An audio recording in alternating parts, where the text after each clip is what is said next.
Buckle up for another episode of Ghostfacers, a supernatural rewatch podcast. My name is Richard, and sitting shotgun, as always, is my brother in podcasting, Reed. Oh, hey there. Hey there, come dance with me. I don't think that it's a good idea. Oh, please come dance. I haven't gotten any dick since Vietnam. I should really get back to my ship. Oh, here, let me just get a firm grip on that rump. I need to go grab my This is peanut butter. Jiff inside. I have some semen I need to go see. Count me in. Good. Well, let's get into it.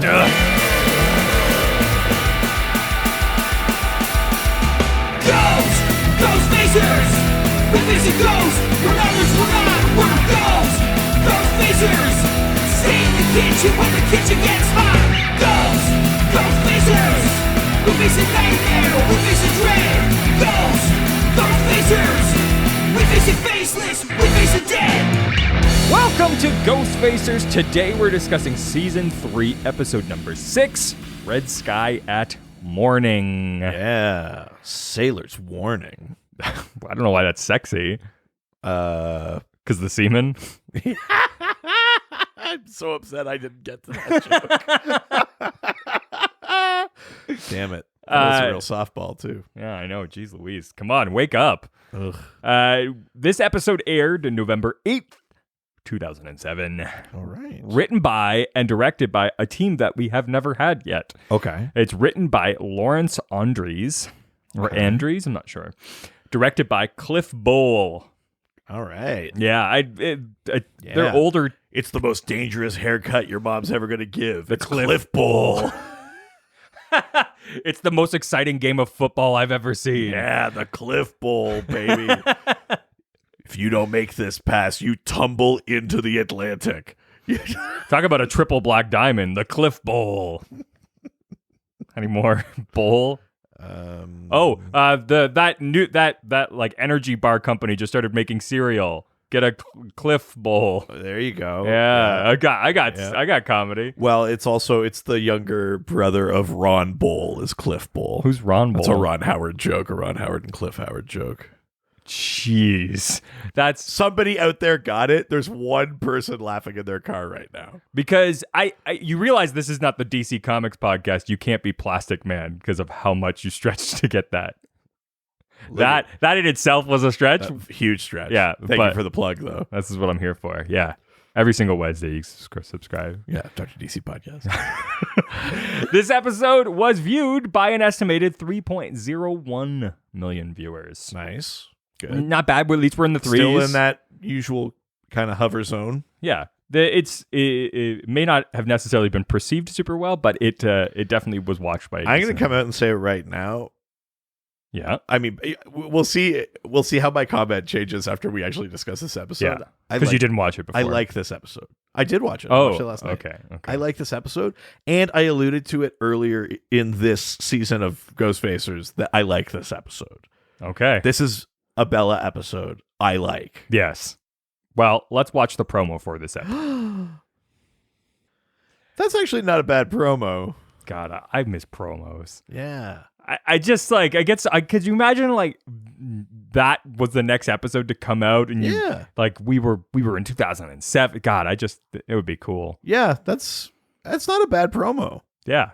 Hot ladies, fucking ghost ships. Yeah.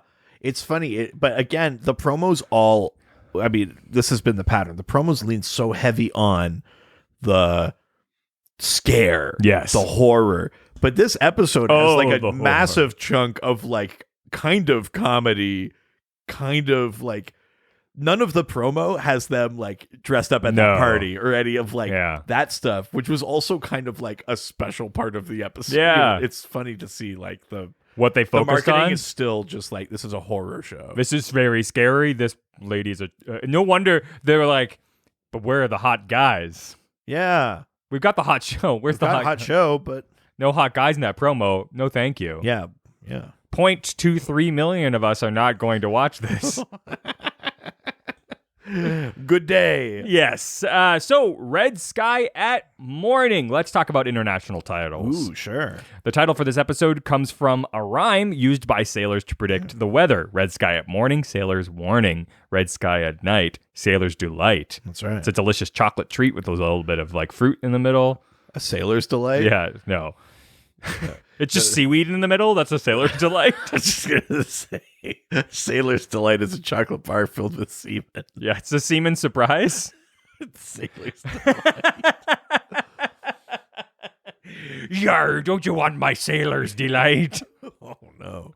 It's delicious. It's covered in chocolate. Don't ask why it can't hold a form. Why is it bubbling? Oh, that's it's many nights on sea. She's a frothy mistress. One too many night with the with those singing mermaids. I apologize. Good Lord. Similar declarations are also made in Shakespeare's Venus and Adonis and the New Testament book of Matthew, chapter 16, verses 2 and 3. There you go. Yeah, so this is a very long-standing sort of which is supposed to be, I mean, it's literally really just about where there are clear skies. If you see the color, I think it maybe also has to do with like how much is like in the atmosphere to refract the light and stuff like that. But essentially, if you see that red sky at night, it means that like your way's going to be clear. The weather's like fine. You're not going to hit a storm like in the middle of the night, this sort of thing. Yeah. If Dean's alone, he'll take you home. If Sam's around, may hate the town. Well, Dean might still pound. Yeah.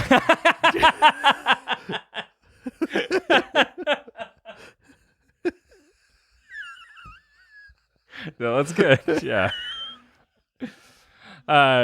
Jesus Christ. Yeah, if you're a wolf, Sam will probably have sex with you and then shoot you in the face. Yeah, if Dean's alone, he'll give you the bone. Yeah, I mean I said home, but if if Sam isn't far, he'll wait in the car. Oh, that's good. Yeah, no, that's good. I love those old adages. You know. So we have just a few here for the international titles. Sure. Who got it the very closest? Brazil again? That's correct. Yeah. Brazil doesn't fuck around. No, they wanted to simplify it, though. Okay. Red morning. Close. Red sky. Right. Okay, yeah. Yeah. Very, very, very simple. Who got the idea of what the episode's about, but not the title? The French. So, French and Hungary. Okay, France and Hungary is probably like Danger Sky or like too vague. Boat Sky. Closer. Somehow.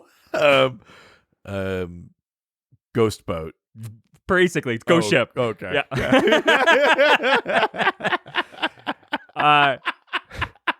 And who got the farthest? Ooh, Finland? No. Poland? No. Getting warmer. Or colder, I guess, but wait, am I getting? You're getting warmer by going colder, right? Geographically close. Yes. Germany. Yes. Okay. Yeah. Germany was dawn. Just any morning. Not even a good one or a bad one. Just morning. You know how morning is a thing only boats experience. Yeah. Our sailors always are concerned. So dawn means mostly because they're in the Unterwasser boats. Yeah. You might think that that's not a good boat.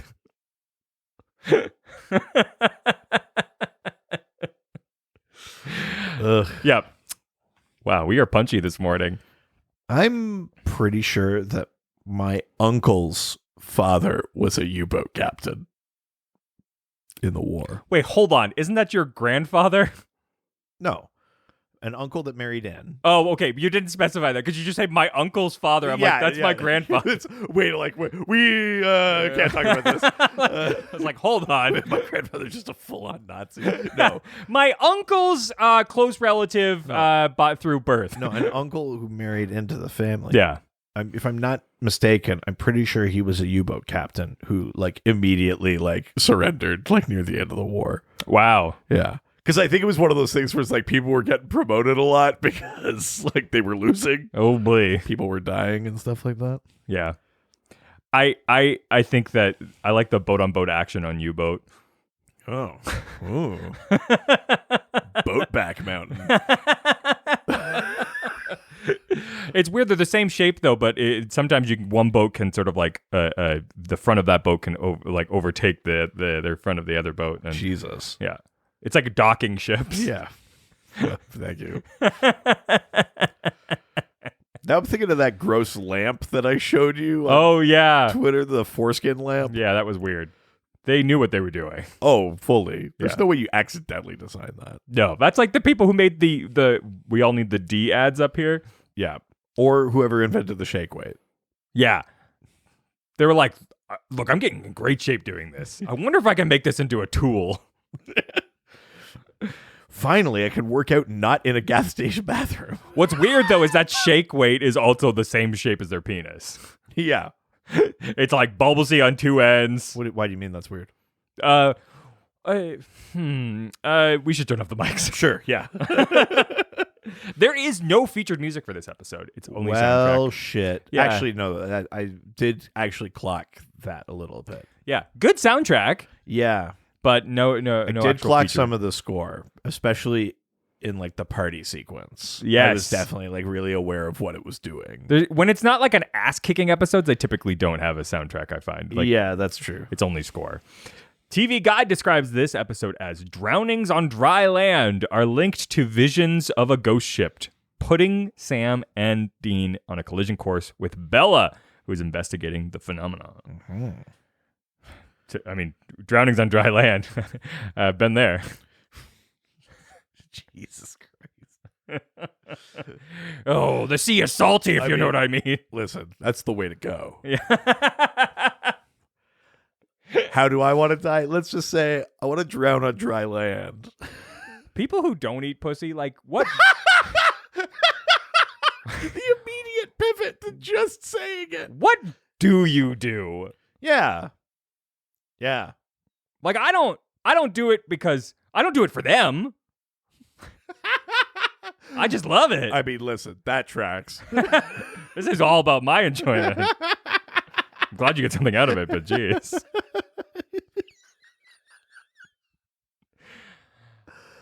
Oh, Before God. getting into our Such thoughts a filthy podcast on today, I'm so sorry. It didn't start that way, but it certainly. I feel like the levees broke when Juicebox came on. Yeah, we were like, oh, it can be like this, and people don't get upset. Probably not. We should. We know the SPN family. I know it's much hornier, thirsty and horny, and more horny than comic book fans. Somehow, yeah. Yeah, I don't get it, but I am fully in support of it. Yeah, that's true. Yeah. Like, this episode especially. Oh yeah, very horny episode. But before we talk about our thoughts on today's episode, let's open up Dad's journal and learn about some of the real world lore. Yeah, let's see what the lore clean. Well, yeah, you drew a lot of attention to it. Yeah, well, that's how you know something is good when you draw a lot of attention to it. When you do a great joke, you go check out that joke. Did you get it? Because based on the punchline and the setup. Jesus. Let's see what the lore says about yar ghost ships. Oh no! I where's Ice Cube? Oh matey, yar. Fucking strap in. There's gonna be a lot of that this episode. Oh, yar, this clearly be filmed in Vancouver. Yeah, let's talk about ghost ships. More like Shipcouver. So ghost ships, that it refers to the term itself refers to a whole bunch of different things. It can refer to a very real ship, whose crew is either dead or missing, and the ship just kind of floats on. Yeah. That could be a ghost ship.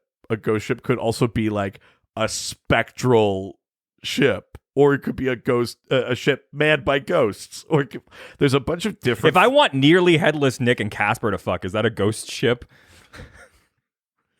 I mean, I'm concerned that you picked one of the oldest looking ghosts and a child, and a literal child. Yeah, but he's a child forever. So is he really? Ghost Chris Hansen is about to bust into this room right now. It's okay. He's a ghost. They're the same age forever. Technically. Jesus Christ. No. No. It was just the only two ghosts I could think of.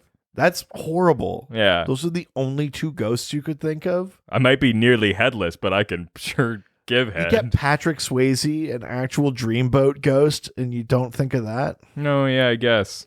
But here we are. Jesus. All right. Why do they call you nearly headless? Because they almost cut off the tip of my penis. So I can give you head while still holding on to mine. Jesus. Good Lord. Yeah, so it's also known as a phantom ship. So yeah, could be a Is that where the ship dressed up in a lycra purple No, outfit? stop this. Okay. It's actually where the ship lives underneath the opera house. Oh, if I could only come above the surface.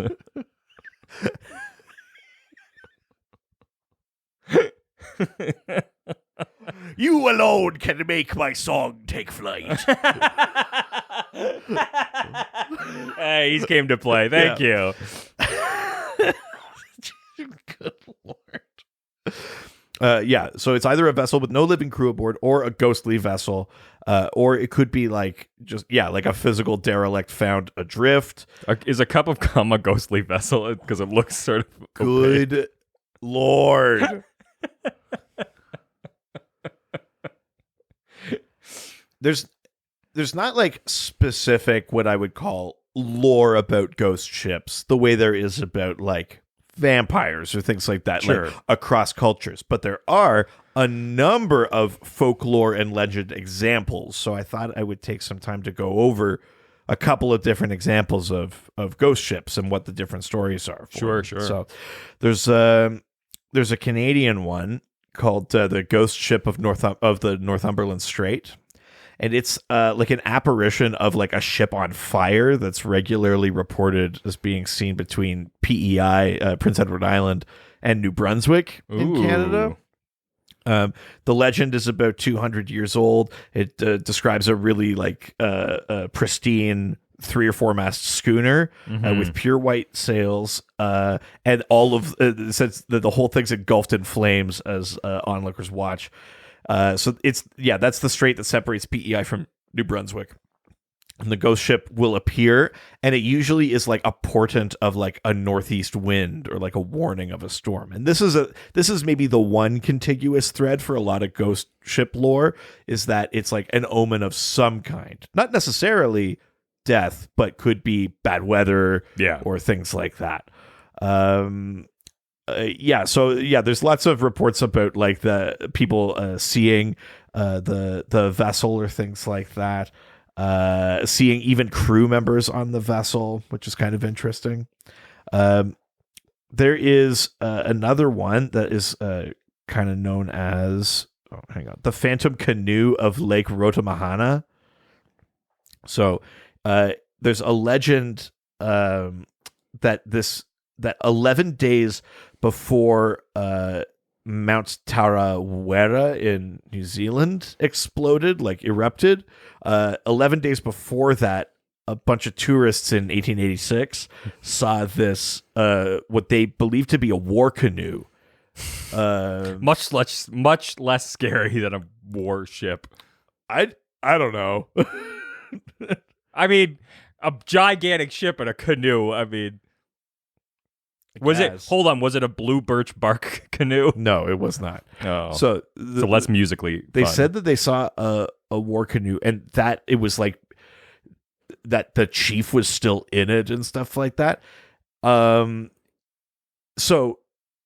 I was reading up on it, and apparently like funeral rites for some of like the Maori and stuff like that was to have, for example, you might have the chief still sitting upright in a funeral canoe that would then sink. And there's a theory that maybe like some of the pre-eruption like shifting and stuff, maybe dislodged the canoe from the bottom of the lake, and it like raised up with the chief still in it. Like, Jesus. So yeah, so that's known as the Phantom Waka, which is sort of interesting. But it was considered to be a portent of doom because 11 days later that mountain exploded. Yikes. Yeah. And that's hence the reason why the Worth was shifting and potentially. Yeah, exactly. Right. Yeah, so that's the theory behind it. I don't know that anyone's ever proven it one way or the other, but sort of interesting there. This one, there's one called the Palatine Light, which was a ship that was carrying like almost 250 like German immigrants essentially to the States. This was in like the 1700s, I think.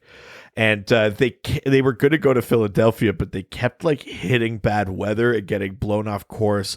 Also, their water reserve was like poisoned, and a bunch of people just fully died, including the captain. Oh my god! And then the person that took over, the first mate that took over as captain, supposedly was like making the passengers pay for additional rations. He was like a real mean bastard. And eventually, a snowstorm shipwrecked them on this island. And the thought was that the people on the island, like, or those people on the island, like, killed them or something like that, like almost like the Roanoke kind of thing. Getting some real Donner Party vibes here. There's some of that shit going on too, yeah. But people say that between Christmas and New Year's Eve, around that island, they could see the specter of this ghost ship, and sometimes they see people. Sometimes they say they hear the screaming of a woman who stayed on board and sank. Wow, she stayed on board. She was the cellist. I go down with the ship. Yeah. The most famous ghost ship lore is obviously the Flying Dutchman. Yes, Flying Dutchman. I've got pancakes. I love gold. I'm a ghost ship. So we talked about the Flying Dutchman actually came up on an earlier episode where we were talking about Faustian bargains, because it was believed that the captain, the Dutch captain Bernard Fokke, I don't see you hear a joke there. I don't understand what's funny about that. No jokes. Yeah. It was give a Fokke. He was such like his ship was so fast it could make such a good time. It was said that he had made a deal with the devil. Wow, which contributes fastest seaman in the East. Oh yeah. It contributes to the legend of the Flying Dutchman. Yeah. But that the ship was caught like on the what's it called, the Cape, just at the south of Africa. And stuff like that. And that it was caught in a storm. Usually if you see the Flying Dutchman, it's supposed to be like a portent of death or horrible weather or destruction or something like that. Davy Jones, Flying Dutchman, all of those kind of lore meet together as to be like the ultimate like omen of doom at sea. I watched Pirates of the Caribbean. That makes sense. Yeah, and also you become part of the ship over time. Yeah, but also, a terrible movie. Makes sense. And also his heart's in a box on land. I mean, the part of that is true is that the Flying Dutchman cannot make port. Yes. And part of that is because of like the bad storm thing, is that it will never make it to land. So the Flying Dutchman is just always at sea. That's the legend of it. So that's the bit of that is true. But fun fact, loophole, just stand in a bucket. Yeah. And then you can go on land anytime you fucking want, apparently. Yeah, that's how that works. I actually really like that second Pirates of the Caribbean movie. I enjoy it. It has the same ultimate failing as The Matrix, which is that the second one is good because it's blowing out the world building, and the third one is like, we cannot land this ship. Yeah, it's yes. And that's true. Yeah. Also Death Omen for the third movie. Yes, yeah, exactly. But where I was going with this, this is a bit of a tangent, but I actually like when you look at the CG of like Davy Jones and stuff, that's actually like way good for its time. Yes, like it's decent. Yeah, like even watching it now, I'm like, that's pretty good. I haven't rewatched it, so it holds up. Wow. Like from a VFX perspective. Which is weird because it's a thing that you could totally do practically, I think, because it's just fucking sea shit. Like, well, yeah, you would think you would do it like Henson style. Like he'd be actually in a mask and the tentacles would move and stuff, but it's fully CG, and you're like, oh, that's a bad move. And then you look at it, you're like, this is better than a lot of stuff that came after it. Very true. Yeah. Yeah, to think that they can't remove a fucking mustache, but they could make an entire sea creature. That's the shit. Like, ugh. Oh God, I rewatched Mission Impossible Fallout the other day too. Speaking of that mustache, worth it. Ugh, worth the mustache. Yes. Yeah. We got Fallout, baby. Yeah, I'm gonna fall out onto that mustache. Oh yeah, my vagina's gonna fall out. Wait, hold on. I feel like something's missing here, or is added. So ghost ships, but that's some of the biggest, most popular kind of ghost ship lore. I will say the ghost ship in question in the episode is called the Espirito Santo. Espirito Santos. Well, it literally means like the Holy Ghost. Holy Ghost. Yeah, that's right. I just looked up Espirito Santo because I was like, is that a ghost real ship? Boat? And it's not a real ghost ship, but it is a real passenger cargo ship built in 1964 and sailing under the flag of Portugal. It carries 335 gross tonnage, and her current draft is reported to be 3.1 meters. Her overall length is 37 meters, and her width is 8 meters. Well, it's just a real kind of shitty looking boat. That's it. They're like, no one will care if this thing is a ghost ship. But doesn't it feel like that should be a name of like a bunch of old like Portuguese man-of-war vessels or something like that? 100%, yeah. Absolutely. All right, well, with that, why don't we start talking about today's episode? Let's do it. Our then for this episode is a lot of shots of Bela, even though the characters only existed in one episode. Oh, thank you. Yeah. I'll be keeping that one in the chamber. And then some visuals of Dean wanting to just die and not really caring about him heading towards his death. Yeah. And we get the Sam and the Crossroads Demon. Killing the Crossroads Demon, setting us up for this episode. So we're still, of course, dealing with the fallout from that. And, of course, we know that means Bela's coming in this episode. Oh, God, I hope so. Someone is. Yeah, I watched this episode at 3 a.m. Oh, no. It came on right after Retro Diaries. Definitely some members of a ghost ship were around. Wow. Yeah. Look at that. So now we open on a very well shot scene of a woman, Sheila Case, jogging at night. Yar, it's obviously Vancouver. Yes. Every once in a while, they're not filming like outside of Vancouver in these like small cabin towns and stuff like that. When you're actually in the city, you're like, that's Vancouver. That's so fucking Vancouver.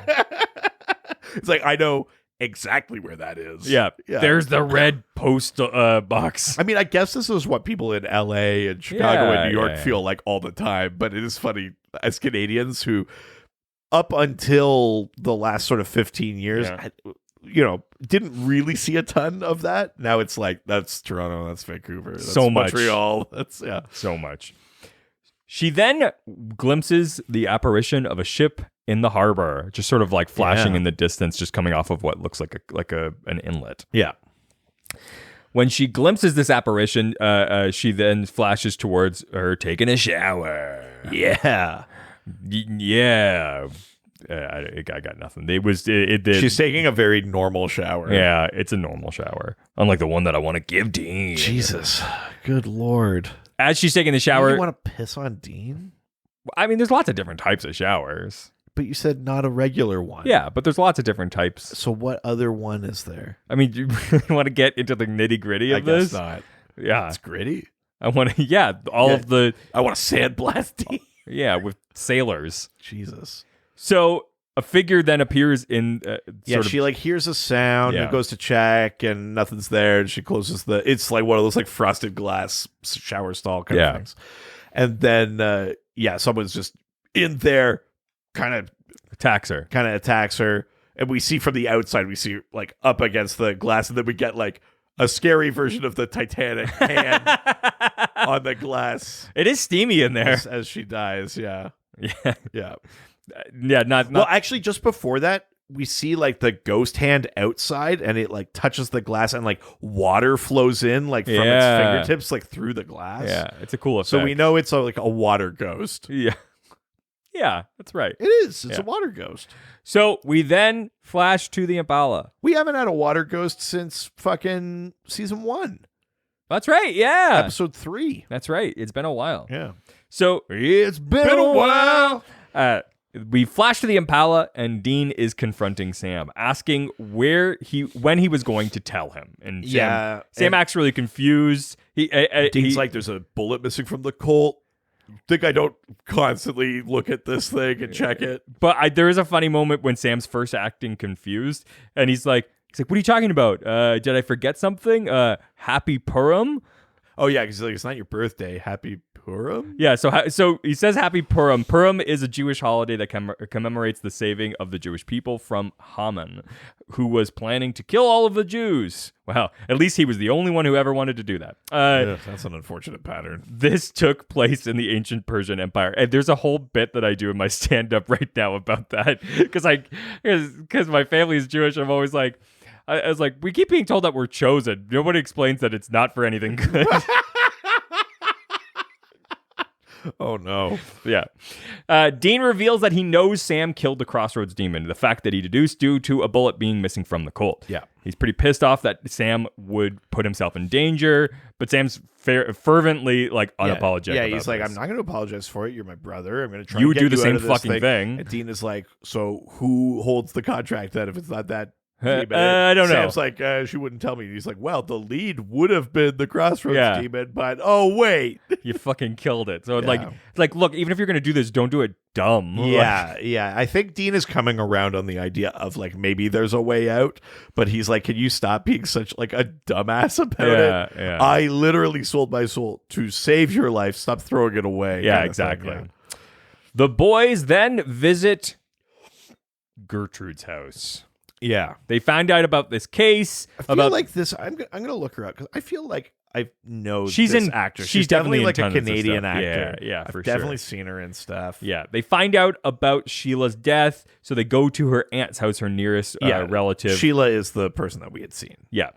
So they go to inquire about the circumstances of her death.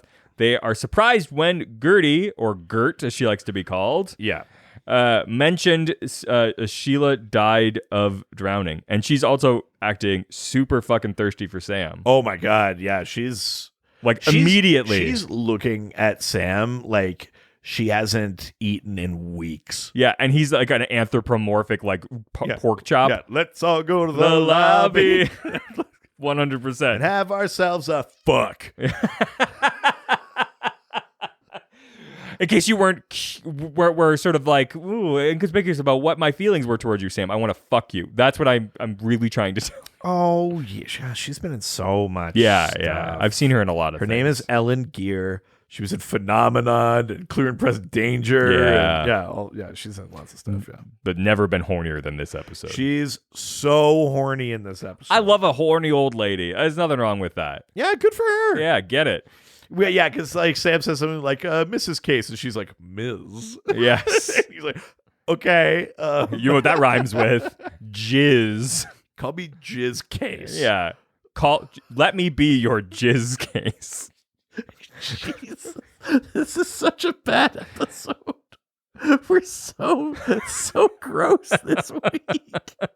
This is what happens is because we're pent up because we've had so many amazing guests on the show. Yeah, maybe we've been behaving. Two good boys. Even though Shoshana and us, we definitely named us one of the seven dwarfs Cummy last week, so I wouldn't say we've been behaving. But... Oh, Cummy. Good Lord. She then goes, "Oh, you're working with Alex, right?" And I get it. Yes. Totally. We totally are working with Alex. That's what we do when we work with Alex. Dean agrees, says that they are. whoever that is, and she immediately becomes super friendly with them, even more so. Now she's not just horny, she's also friendly. Yeah. And wants to work with them. Yeah, which is ideal. We then cut to the harbor. Outside, the boys are discussing the lore. They actually specifically go, Dean actually goes, what's the lore on this? Which I love. I know. We're at the point in the show where they're just like, we know what this scene is. Yeah. What's the lore? What's the lore? Yeah. Can you give me the setup for this episode? Yeah. I mean, give me the lore. That's what he says.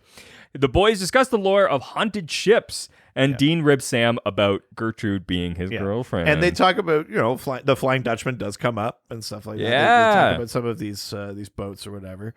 And but as they're they realize that the Impala's gone. Yeah. Dean's like, I parked right here. And Sam's like, did you feed the meter? He's like, I fed the goddamn meter. Where's my car? Literally having like a panic attack. Like hyperventilating. Yeah. He's like, It's so funny. It's really good. Which is when Bela shows up and admits that she had it towed. And they were like, this is not a tow zone. They're like, it was where I left it. Yeah. Which I love it. It's a good sassy moment. Yeah. Bella's fucking with them. And they're like, right away, they're like, you must be Alex. Yes. Yeah. They're like, oh, okay. Yeah. She tells them that she scams old women by selling them fake charms and doing seances for them. And that's why she's here. To like talk to their like dead relatives or whatever. Exactly. Yeah. And pissed off because the boys had just told Gertie that the case is not closed, which she had clearly had told her, as Alex had said that she had solved the whole thing for her. Right. She says that she, calling herself Alex, has convinced Gert that she had solved her niece's murder,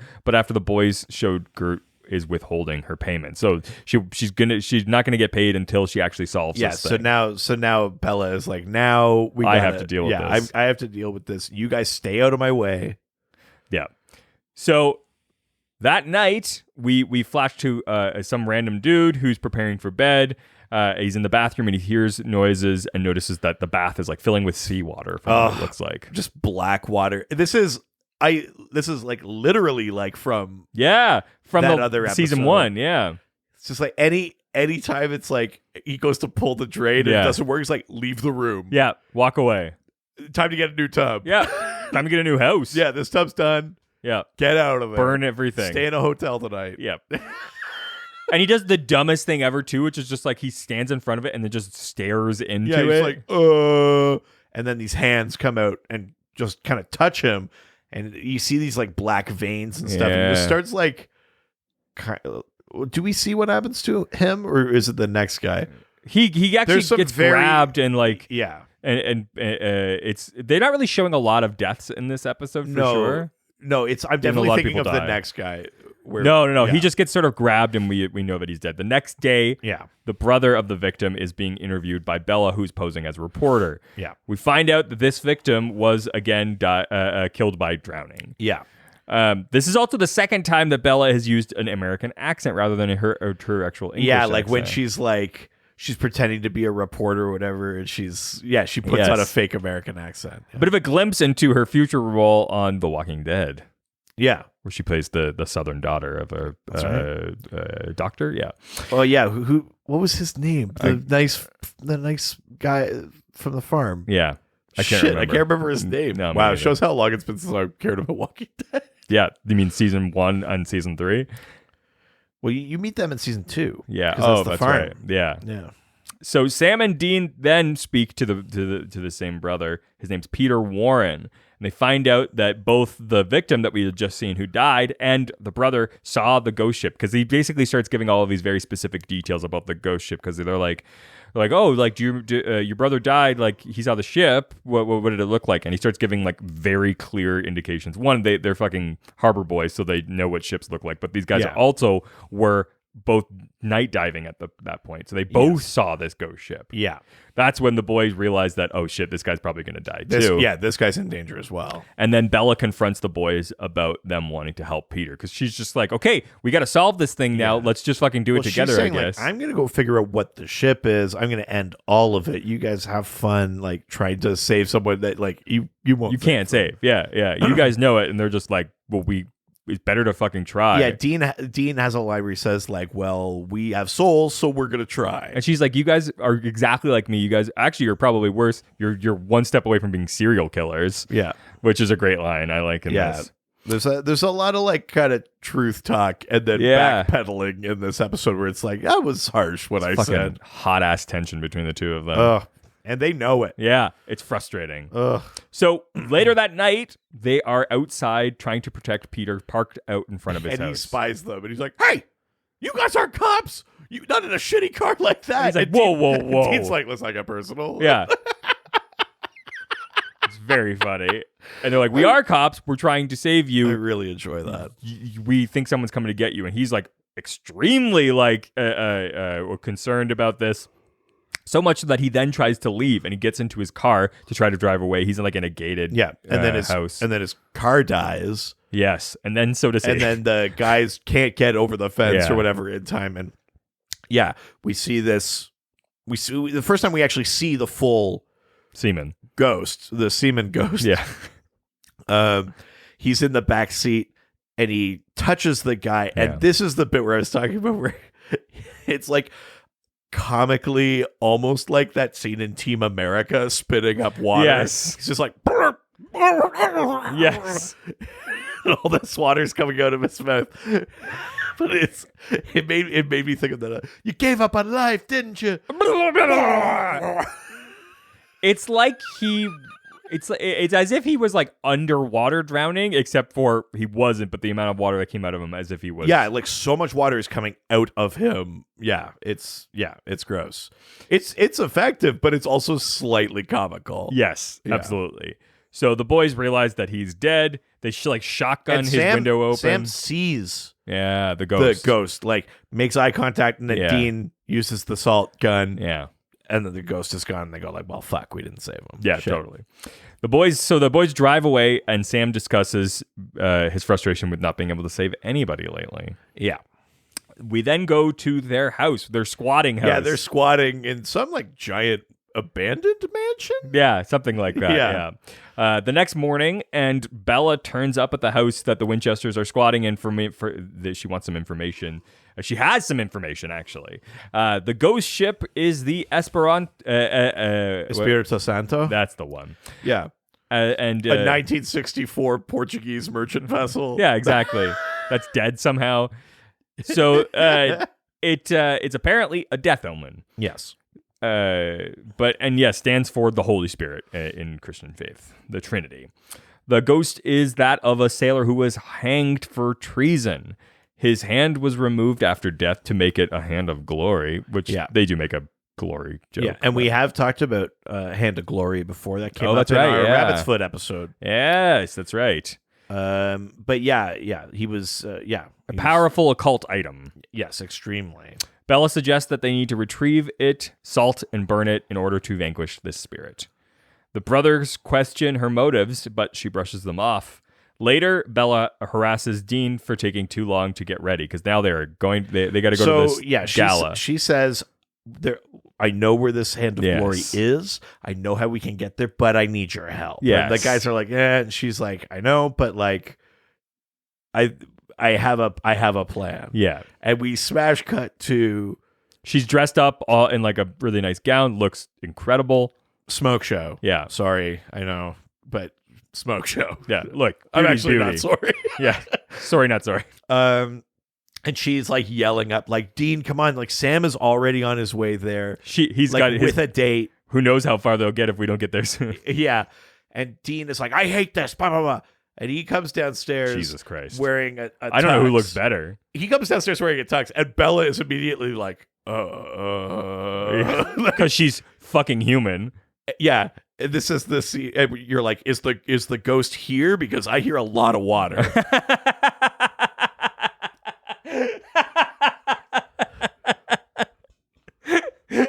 With the same Team America intermittent kind of power. Yeah, 100%.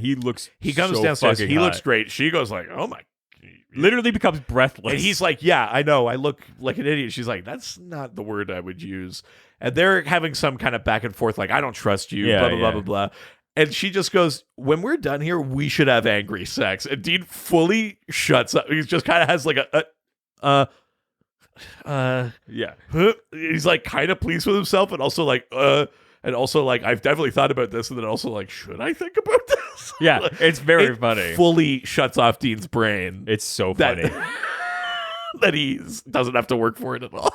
That's so funny. And it's good because they even call attention to it. Bella says something like, you're waiting for like a witty comeback or whatever. And he says like, shut up. And she goes, very good. I used to, back in the, a long time ago, I worked in this restaurant and there was this female supervisor who was like very bullish, like built like a fucking linebacker. Sure, yeah. And was a nightmare to everybody. Everybody hated her. She was really mean to everybody, but she was in charge and there was nothing you could do about it. And and there was a point where I just realized that everybody's response to her was being like super aggressive back to her and like getting really pissy with her. And so one day I just flipped a switch and started singing like love songs to her and like fully just being like, God, how do you look that good and do this job? And she just like fully stopped saying anything to me because she just like didn't know what to do with it. That's hilarious. Yeah. But yes, that's exactly what happens to Dean here. Yeah. Bella's like, yeah, we should fuck. Yeah. Like, you look good in the tux. And Dean's like, mission. Very funny. It's a good moment. It's pretty. It's a funny moment. Because it's one of the, like, Supernatural often just like keeps ratcheting the tension, and you're like, just fucking do it. Yeah. And it's funny for this episode to call such direct attention to it. It both kind of like cuts the tension a bit because it's like, great, everyone's aware. Yes. It's not like a will they, won't they thing, but it's also like a, but will they? They might. Like, it doesn't fully dissipate the tension, but it does kind of like shift the dynamic a bit, which is fun. Yeah. I like it. So then we go to the gala. Gert. Yeah, that's where we see Sam's date. Sam's with Gert. Yeah, Gert obtains invitations for Sam, Dean, and Bella to the function at the Maritime Museum where the Hand of Glory is kept. Yeah. While Sam keeps Gert and her wandering hands busy. Yeah, Sam's like, how long do I have to keep my date busy? And they're like, as long as it takes. Sam's literally only there because they need Gert for the invites. Yes. And then just to keep her out of the way. Yes. While Bella and Dean go and do what they need to do to get this Hand of Glory. Yes. So they head to steal the Hand of Glory. Bella decides to make a scene by fainting in front of a security guard. Dean asks the guy if he can lay her upstairs, where the basically because they need to get upstairs where the hand is being kept. Because there's too many guards. Yeah, and shit. exactly. Yeah. So she makes this thing, and he's just like, "Can I just put her somewhere? She's just had one too many drinks." Yeah. And he's just like, "Yeah, sure. I'll bring you up to her room upstairs." Yeah. We then cut to Sam being sexually objectified by Gert. Oh my God, it's great.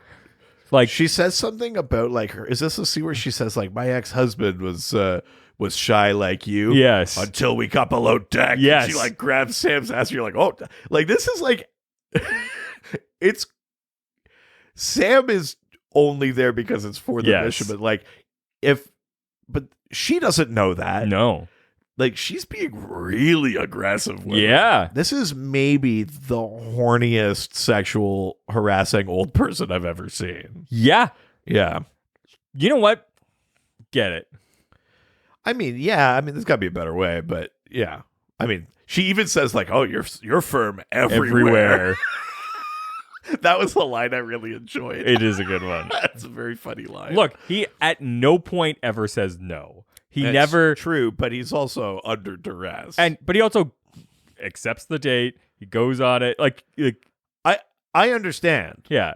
But I guess what I'm saying is, if we flipped the gender casting of this, yes, this scene is very uncomfortable. It is not funny. No. We're only getting away with this because it's a woman. It's an older woman harassing Sam. Yes. Like this scene is riding the finest of lines, even for 2007. Yeah, 100%. So Dean goes and steals the hand, leaving Bella behind inside of the room that she was placed down and the guard into. goes to check on Bella while Dean's gone. This fucking scene. And so she like takes like the shoulders off her dress and goes like, "Can we have a few more minutes, please?" Yes.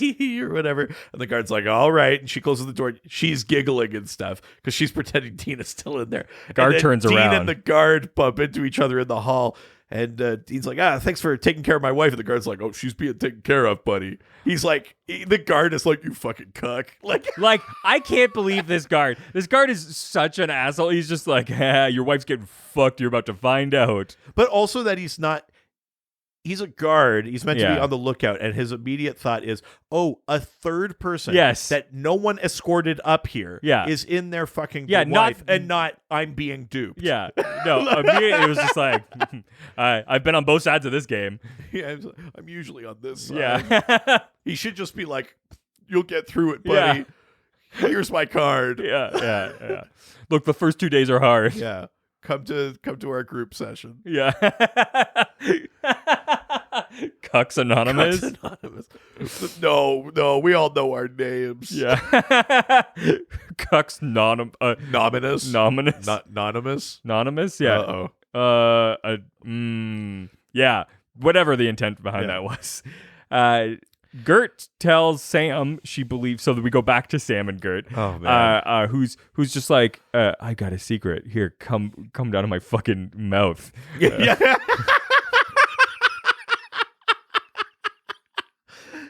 Yeah. So he bends over for her. And she whispers in his ear that she believes the brothers who died had their deaths coming, that there's been a whispers and rumors around town that the brothers actually killed their father to inherit this huge amount of money, which is sort of like a new detail, a new wrinkle. And Sam's like, well, then, like, is Sheila related to them? And she went, no.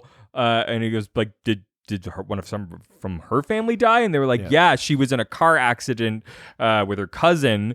She was driving and her cousin died and she survived. Yeah. So now we're getting, this is like the detail to crack the case. Yeah. A slight diversion here from when you said Sam bends over for her. Oh, what? Mm-hmm. I know this is like a gala. Yes. But they're only ever shown like slow ballroom dancing. I wish there was a shot of like Smack That playing.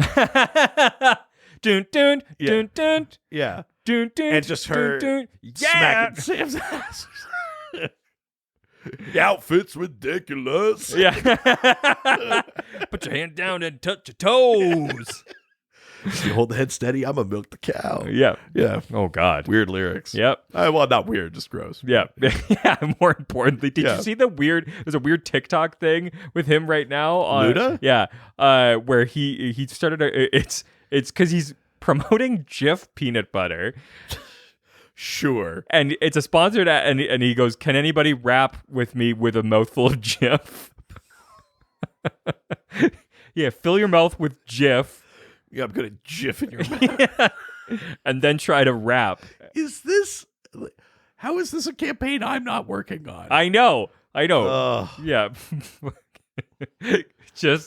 It's so hard. It's Jif. Yeah. It's when he raps with peanut butter in his mouth. Well, yeah, it's tough because it's pretty sticky and it's hard to swallow. Yeah. Usually I need like 20-30 minutes between jiffing. Yeah.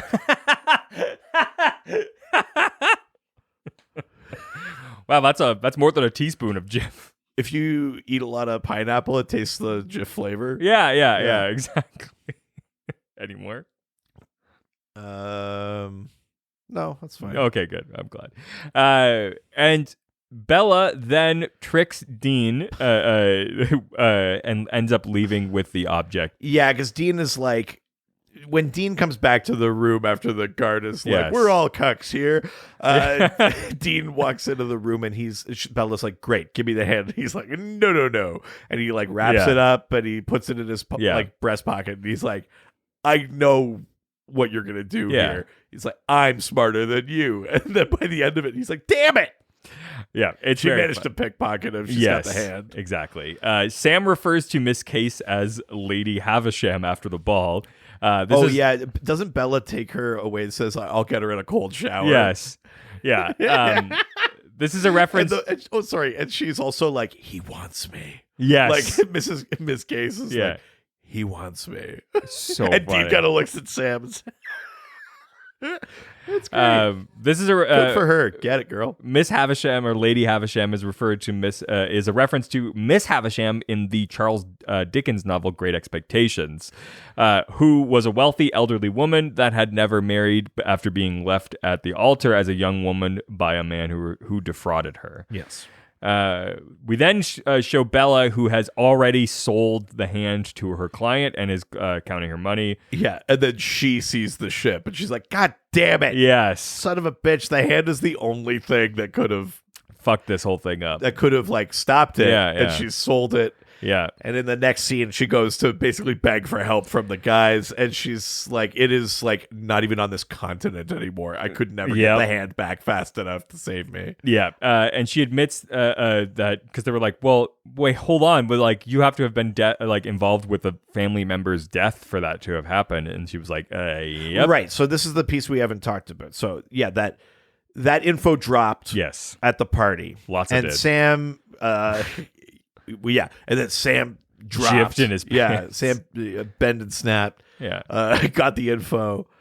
We learned that, so whoever this ghost is on the ship is targeting people who have hurt or wronged or killed family members. So a family member who has died because of that. Yes. And so then Sam is like, that's the break. We gotta... So partly he's like, if you see the ship... Who the fuck did you kill in your family? Hurt? And they kind of press her, and she's like, you don't know shit about me, and I'm not saying fucking shit about it. Exactly. You wouldn't understand. Nobody understood. Yeah. I'm not telling you. Yeah, exactly. But Bela begs for their help. So later that evening, they go to the sailor's grave because they find out that... Because they're like, well, you sold the one piece, right? So there's nothing we can do anyways. And Sam goes, well, there's one thing we can do. It's a weird cut because we've learned this bit about the harming siblings or whatever, but we are missing the piece of the episode where they figure out crack the connections. Sam just goes, there's one thing we could do. Smash cut to seance in a graveyard. And we don't know precisely what the seance is. Yeah, but Sam is summoning a ghost, and there starts to be all this rain, and so we assume that like the ghost is going to come to kill Bela right now, or they're summoning it so that they control where it shows up or something like that. We think that's what's happening here. But the ghost shows up and starts killing Bela, knocks Dean out of the way. Yeah. Sam is doing the longest summoning spell of all time. Also, I just need to take a little moment here. Sure. This is a thing we see in Supernatural. Yeah, Dean looks great when he's wet. Yes, obviously. Dean and Bela in the rain. This is like the Notebook. No. What do you want? I wrote you every day. Everything in Supernatural is so like precise, that's why like a demon trap with like a little scuff in it will let them out. Sam could not be mispronouncing Latin more than he is in this scene. And I think we normally don't notice it because it's normally not this long. But it's like 3 full minutes that too, of Latin, and it's like, Jesus, Sam, there's no way this is going to work. No, so funny. He's doing the world's longest seance. But who shows up? But the ship's captain shows up, and we find out that the ship's captain it's his brother that he ended up killing. And the ghost even says, like, you hanged me. I was your brother. It's like rare ghost dialogue. Yeah, it was weird. A lot of dialogue and the for captain's ghost. like, I'm sorry. And they kind of I would love if they kind of time cop together. I would love it if they cut to Sam and Dean watching them, and it was just like, ooh, ooh, oh, shit. Ooh. No, the ghosts are talking, but like to them, they're speaking. They're like, ooh, ooh, boo. That would be the funniest detail. The funniest little bit of world building. Oh. Boo, boo, boo. That is such a fun idea. I love that shit so much. It's actually kind of disappointing. What do you think they're talking about? Boo, boo. I was your brother. Ooh. That's what they hear. That's very good. I'm enjoying that a lot. But so they end up slamming into each other. Jumps through the captain ghost. They both get wet. They are both water. Yeah. And they both dissipate and just sort of fall to the ground. It's a neat effect, actually. It actually is pretty cool. It's the only time we ever see it, and I think the only time again we'll ever see it. Yeah. Yeah, it looks pretty good, actually. It's a good effect the way that it works. Totally. Yeah. Fun piece of info here. All the victims are seen wearing blue before they drown. Both Sam and Dean are wearing blue during this final seance. I'm blue, da ba dee da. I'm blue, boo boo boo boo boo boo boo. Oh my God, Boo boo boo boo boo. Richard, boo, boo, boo, you've boo, been a boo, ghost boo, this boo, whole boo, boo. Yeah, God, it's been really hard to get rid of my ghost accent of saying woo. Learning your language again. That would just so undercut all of the drama of the show if all ghost dialogue was heard by people as "ooh." Yeah. I mean, that idea is Yeah. in the show Yeah, in a yeah. different way for a Yes. different type of being. Yes. But it's way funnier like that. Yeah. So Bela is saved. Bela is saved. We now go to the squatting house once again in the next morning, and Bela arrives and shows her thanks by giving the boys $10,000. Yeah, she pays them. She's like, I don't like being in debt. This should cover it. Dean is like, it's easier for you to pay us like 10 grand just saying than to thank say you. thank you. And she's like, yeah, see you around. Yeah, she does. I kind of wanted Dean here to be like, is that angry sex still on the... Yeah. You threw that out there, and I got some time. Yeah, who knows? Maybe you want to pay me more money? Or... Yeah. So funny. So another fun piece of information: Sam and Dean last squatted in an unused house in Bugs. Ironically, Bugs and Red Sky at Morning were both not well received by fans. So people don't like this episode? Nope. Oh. So Dean is shit. keen to head to Atlantic City for some fun with this money. Yeah, immediately he's like, I know what to do with this money. Yeah. And yeah, they cut to them in the car, and Sam's looking at the map. He's like, Atlantic City? Part of me... Dean is such a dirtbag sometimes. Part of me was just like I would have like flash cut to like bow down,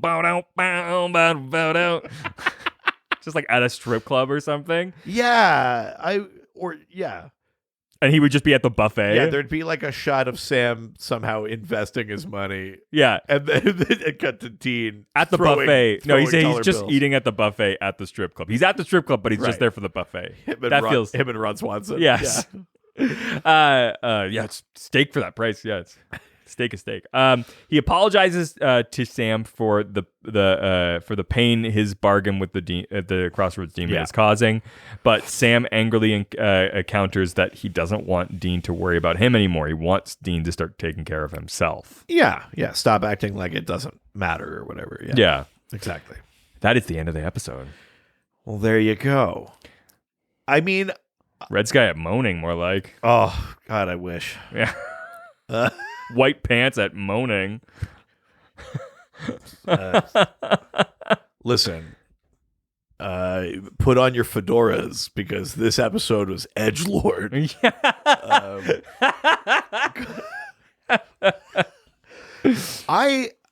I like this episode. I think I can see why people didn't like. I mean, we know that people just generally tend not to like Bela. Yeah.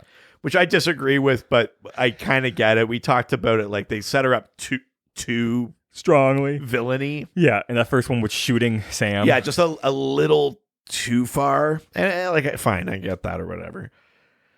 Big surprise. They shit on this episode in a future episode. I mean, there's the structure of this episode is a little different than most episodes too. Maybe that's because it's a different writer. It's a Bela episode, I think, too. Yeah, it feels like they're writing it for as if it was a Bela show. But also, like, we don't have the moment where they crack it, where it's like, oh, the brother was the captain. Yeah. And I get that it was sort of like to prolong the suspense, but I don't know that was necessary. Yeah. Like, the suspense is, will Sam get the seance done in time during this fight, not what is he doing? Yeah. And I think that's a little weird thing. And also, halfway through this episode, for almost no reason, the episode pivots on a dime and goes from being, we have to stop this ghost, there's a ghost ship in the harbor, to being like, what if Dean went on a James Bond mission? Yes. And this is the thing I was talking about, where I noticed the music. When he's getting the hand of God, the music is very clearly like doing like a Bond kind of riff. It's like it's doing its own version of like spy music, but like he's in the tux, she's in the dress, he's breaking into the thing. It's a museum gala. Like, I actually think that should be more of the episode. Yeah. Why did we have to see like so many people die? We had to see 3 people die first. Yeah, it was and then we go to that thing. Yeah. And then it's overkill. It feels like it's too much. Like, you could have cut out that first death, but I guess you tried. It should have just been like the guy and the brother, and we just the old lady didn't need to exist in this, or we just or maybe. I mean, that's funny. It's kind of funny, but she's the one that gets them in. But I don't know that like they didn't structurally even need it. That is that necessary of a detail. There's even a scene. Bela is so well connected. Yeah. She could get those invites from anywhere. There was a scene and the episode works where they literally have that conversation because Sam goes, like, why did I have to take this old lady on a date? And they're like, well, because we needed the tickets to get in here. And he's like, we get into places where we need to. Yeah. Dean's like, yeah, but this is easier and funnier. So. Yeah, which is literally, I think, what the show probably was. The writers were thinking. It's also just like, can we have 20 minutes without Sam? And it's like, yeah. But I think my argument is you could, or you find a better way to work Sam in. Totally. I mean, I think that's what that lady was trying to do. Oh God, she would work him all the way in. Yeah. I just got a new hit. Break me if you can.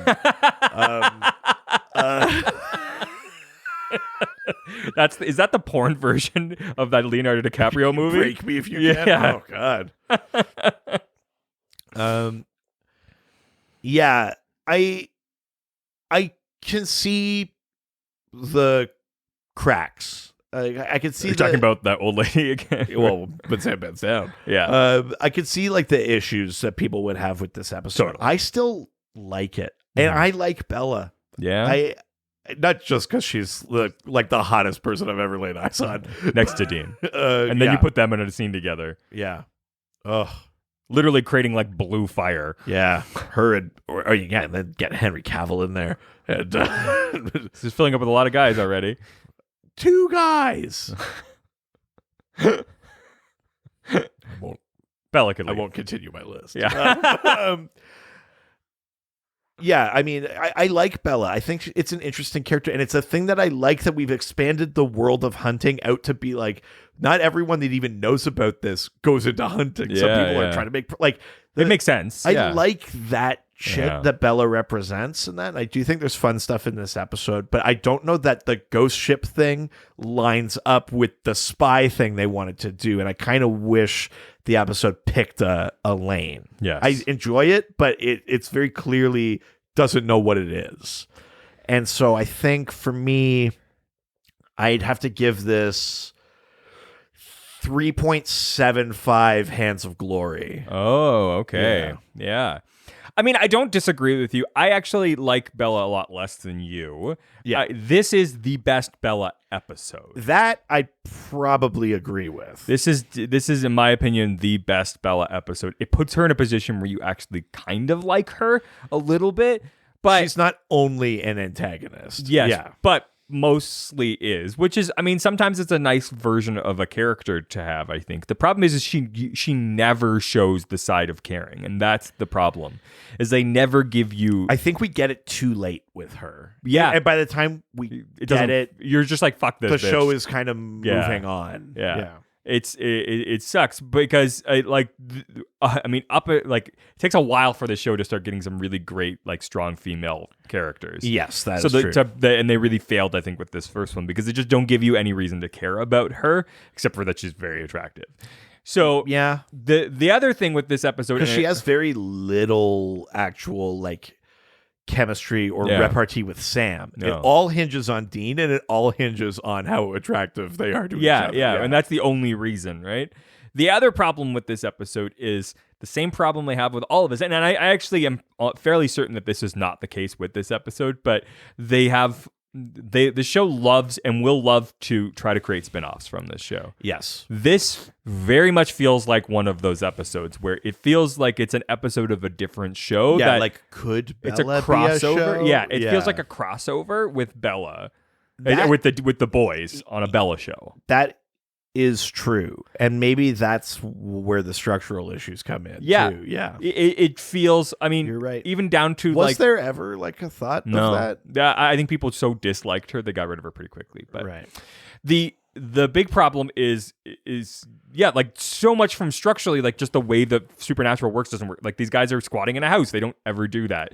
They they clearly are in another person's show. Yeah, you're right. No motel. Yeah, we're missing some of the beats. Like them cracking the case. They don't go to a library at all. They don't go to a diner. The library bit is we just see them walking on the boardwalk and Sam's like, I've already been to the library and here's what I learned. And then Dean goes, what about? And he goes, I've already looked that up too. It's a crossover with the Supernatural boys. Yeah, I think you're right. And I like the concept. Like it's this Columbo like. I also don't need every episode to be the exact same structure. No, not at all. You're right. You're right. Yeah. There are some like integral pieces that make it a supernatural episode, I think, that this just fully throws out the window. And I like the idea of what Bela is. I like her as an actress. I think that she just needed to be flushed out a bit more, much like that old lady wanted to be. I think that... Oh, Jesus. What a gross way to praise that. She wanted to be flushed out? Yeah. Give her the old... No. What? I was going to say, give her the old cum enema. It's a GIF enema. Yeah. So I like the spy stuff. I like them like performing together inside of that mansion in the gala. I like that piece. I think the old lady stuff goes way too long and it's just fully just not needed for this episode. Yeah.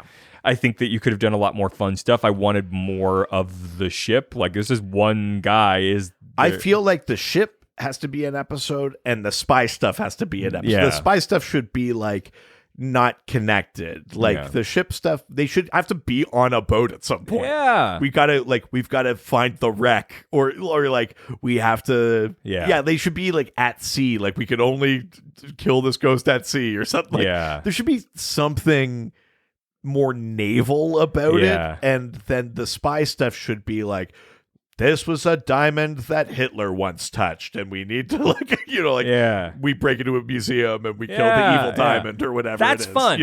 I like that, and I think that it's just trying to do two different things at once, and sort of they don't perfectly fit together. Yeah, I agree. But I like the concept from it. I probably am in the same page as you. I think like it's not a bad episode. No, not at all. It's Bella's best episode. Definitely. I think Sam sort of kind of is just tagged along in this one, which is unfortunate. Yes, Sam doesn't have a lot to do. Yeah. So I think I probably am in the same boat as you. I would probably give it like 3.75 3-month tags to the Cucks Anonymous Club. My 3-month chip. Yeah. I haven't been cucked in 3 months. Yeah. I'm trying really hard, guys, but my wife's been on Tinder. I don't know. It's so possible. Your wife really has been on Tinder. I know. I wasn't trying to necessarily open. Yeah, it just made sense. Yeah. Look, here we're at. Love that. But yeah, so that is our review of this episode. There you go. But before we wrap up, we've got a letter from a fellow hunter. Oh yeah, baby. Oh, you're gonna love who this one's from. Ooh, this one's from Dom. Oh my god. Sir, from the Familia. Yeah, it's like I love the car these guys drive. Yeah, I love the sound the car makes when these guys drive. They're hunting demons quarter mile at a time. I love how their weapons are in the trunk of the car that these guys drive. Yeah. I like the car uses gas and they play music in the car. They drink beers, not necessarily the right beers from this car, but the car's great. I like the car. And their family, that part great. That part love that. I mean, this is a thing that I found out why I think you like Supernatural and Fast and the Furious is there's a lot of like through lines between both of them. Cars, family. Well, and then before we recorded, I said I rewatched that 90s Romeo and Juliet, which I love, and I'm like a huge theater nerd. I have a theater degree, but I was like, I finally figured it out last night that it's Shakespeare with the energy of Too Fast, Too Furious. So like all these things are starting to connect for me. You're like, oh yeah, the core of your entertainment understanding is all from Fast and the Furious. You were missing the piece. Yeah. Star Trek is really space family. Yeah, all roads lead to Justice League is super family. Yeah. I mean, they are superheroes. Yeah, and they're Bruce and Clark, they're best friends. Yeah, it's family. Oh my god, it's family. Sorry, what does Dom write? Dom writes, "Hey, y'all, I wanted to get your opinion on the series of bad guys and how they fit into the story. So I just finished listening to your season 3, episode 1 episode, and I absolutely forgot the 7 deadly sins were portrayed in this series. I was reminded how some really cool enemies like the Sins, or spoiler, the mother of all, and the Alphas were only portrayed in one-off episodes or just as like mid-season bosses. How do you feel about some really cool ideas seeming to be given the short stick, or has it not bothered you in the slightest? Thanks again for all your hard work." Yeah, I mean, that's interesting. I mean, a lot of TV shows do this. I feel that way about like other non-related TV shows where it's like, oh, that really should have been the season bad. Yeah. I think there's an argument to be made that the 7 deadly sins deserved to be more of a running antagonist. Maybe not the season big bad, but the way like Gordon is, where they come back again, where it's like you stop them, but they're powerful. They are the sins. They're powerful demons, and then they come back again. Like, it does feel like they should be more like lieutenants.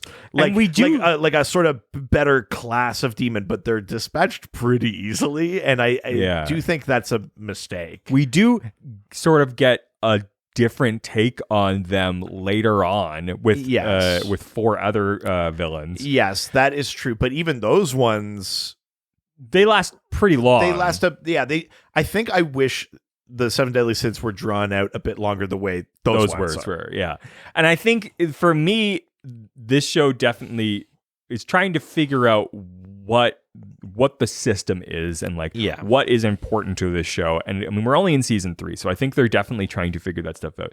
The ones you're talking about definitely were, I think, too big of ideas to be sort of played as quickly as they were. Yeah, I mean, even like look at Bela as a character. Maybe a thing that A, redeems her a bit, and B, ties her more into the season is that greed is still out there and working its influence, right? That's, we're still dealing with the idea of like selfishness versus selflessness. So why not just keep having the greed demon out there? You know what I mean? Like, you can have these other pieces, just one of them shows up in an episode, right? And then we get a couple of them together. And I do feel almost more than almost any other idea in Supernatural, the 7 deadly sins feels like they blew their wad. Yeah. And they really could have made that into a more interesting, more like interwoven thing. This season's also, I mean, we've talked about it at length, but is dealing with a lot of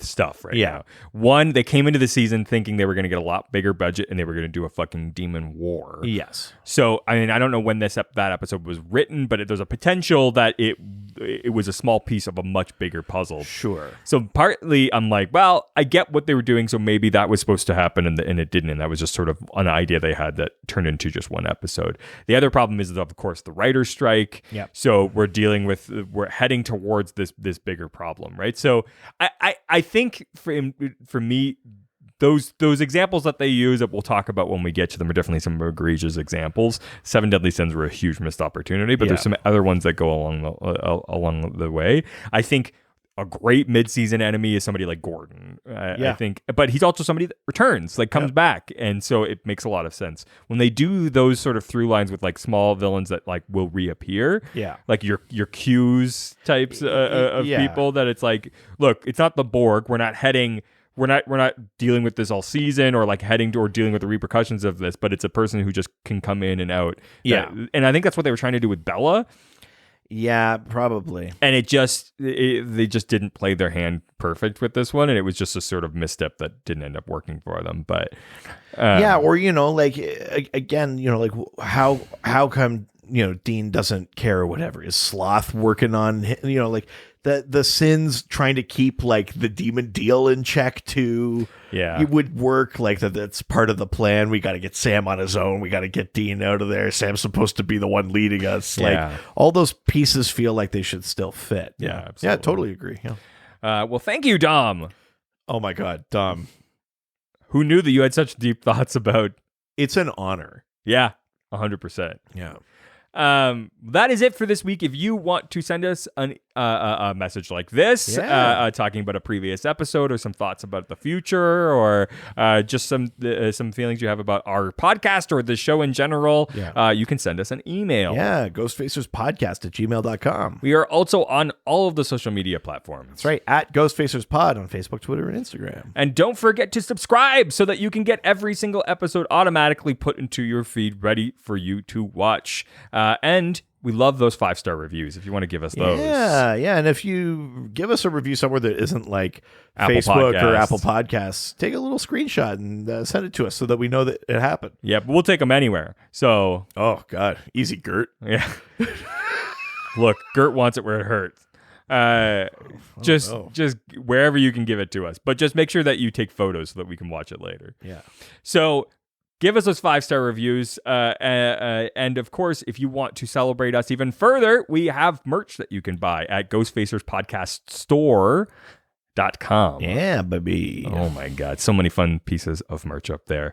And if you love us and you want more content from us, but maybe some different content that I think will still be relevant to your interests, Totally. we have a whole other podcast. Yeah, go check out the Dr. DC podcast. It's all about DC Comics. We answer listener questions about different superheroes. We talk about the lore of superpowers and magic, how that works in comic books and stuff like that. And you don't need to know anything. It's just like a fun excuse to talk about another sort of realm with lots of rules and things like that. Yeah. So if that's the thing you like about Supernatural, then you'd probably enjoy that too. Absolutely. Say goodbye, bitch. Jerk.